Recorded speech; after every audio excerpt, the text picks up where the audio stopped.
زبر نہ بن زیر بن، کل پیش بھی ہونا ہے۔ دوسروں کو اپنے بارے میں صفائیاں دے کر اپنا وقت ضائع نہ کریں۔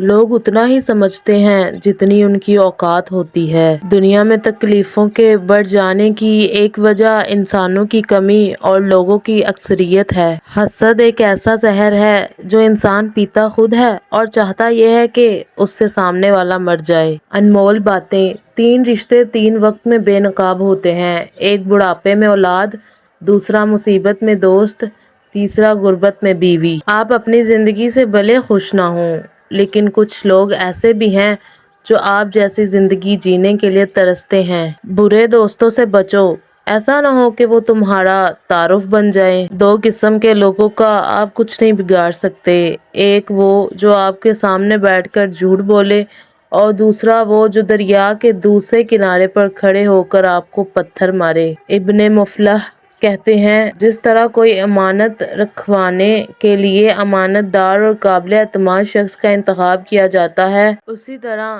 احسان اور نیکی کرنے کے لیے بھی کسی قدردان اور احساس مند انسان کا انتخاب کرنا چاہیے۔ کسی انسان کی قیمت کا معیار کیا ہو سکتا ہے؟ جتنا اس شخص میں احساس ذمہ داری ہوگا وہ اتنا ہی قیمتی ہوگا۔ لوگ کہتے ہیں اچھے دل والے انسان ہمیشہ خوش رہتے ہیں، لیکن میرا خیال ہے کہ اچھے دل والے انسان ہمیشہ تکلیفیں اٹھاتے ہیں، کیونکہ ایک اچھا انسان ہونے کے ناطے سے وہ دوسروں سے بھی اچھے کی امید کرتا ہے۔ شیخ سعدی کہتے ہیں، انسان بھی کیا شے ہے، دولت کمانے کے لیے اپنی صحت کھو دیتا ہے اور پھر صحت کو واپس پانے کے لیے اپنی دولت کھو دیتا ہے، مستقبل کو سوچ کر اپنا حال ضائع کرتا ہے اور پھر مستقبل میں اپنا ماضی یاد کر کے روتا ہے۔ جیتا ایسے ہے جیسے کبھی مرا ہی نہیں اور مرا ایسے ہے جیسے کبھی جیا ہی نہیں۔ رنگ چھوڑتے کپڑے اور رنگ بدلتے لوگ کتنے ہی برانڈڈ کیوں نہ ہو، دل سے اتر جاتے ہیں۔ اپنے اندر تم اتنی ہمت پیدا کرو کہ آج تم جن کے لیے ایک مذاق ہو، کل انہی کے لیے ایک مثال بن جاؤ۔